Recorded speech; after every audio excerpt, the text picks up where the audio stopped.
Du 11 au 15 août 2025, 5 jours ont permis à une cinquantaine d'agents de santé de pouvoir développer des connaissances autour des infections sexuellement transmissibles, spécifiquement la chlamydiose. C'était le premier des 3 ateliers pour la formation des formateurs de pères éducateurs sur la chlamydiose. La chlamydiose, c'est un problème qui concerne plus les jeunes de 15 à 24 ans.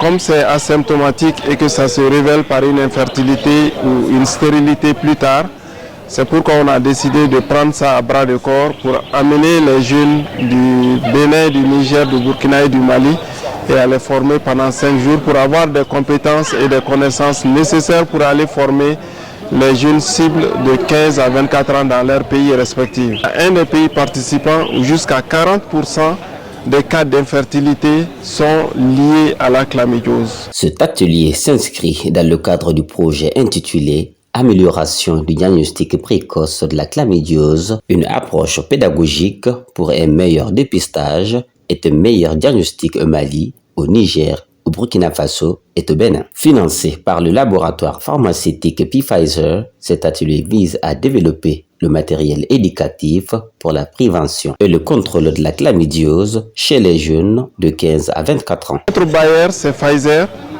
Son produit, c'est l'azithromycine. C'est le médicament de recours quand le malade ne peut pas prendre la doxycycline ou est résistante à la ceftriaxone. Donc l'objet aussi, c'était de sensibiliser les gens que l'utilisation anarchique de la ceftriaxone que nous sommes en train de faire, tout cas de palu, on pense qu'il faut donner ceftriaxone, c'est en train de compromettre le traitement d'une IST très grave, comme la chlamydiose. Donc c'était aussi une sensibilisation et une éducation, parce que cette formation, il faut le rappeler, c'est interprofessionnel. Nous avons des médecins, des pharmaciens, des sages-femmes, des infirmiers et d'autres même qui ne sont pas de la médecine. Même sans signe, les gens doivent faire le dépistage pour savoir s'ils sont sains ou pas. Parce que les complications vont aller dans le cadre de l'infertilité, c'est qu'il y a un problème dans nos sociétés.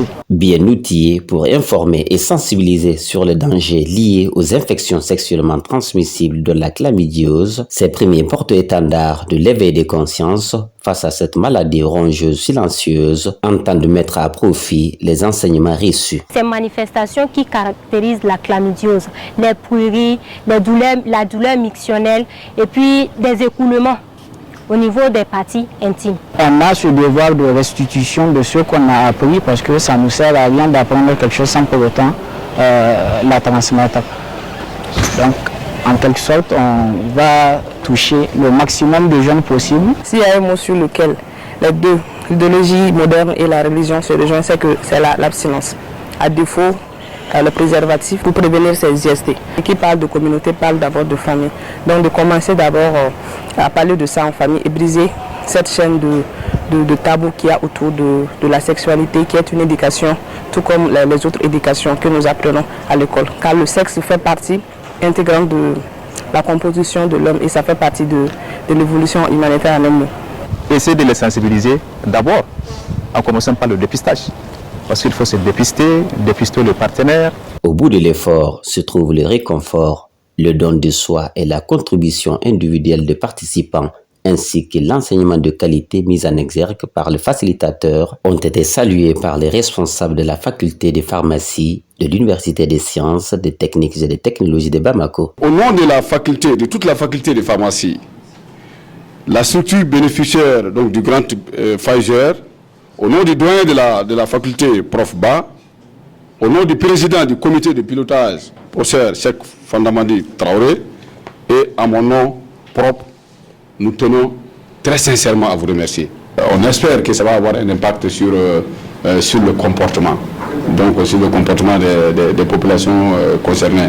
Pour un plaisir éphémère, nous ne devons compromettre une vie précieuse.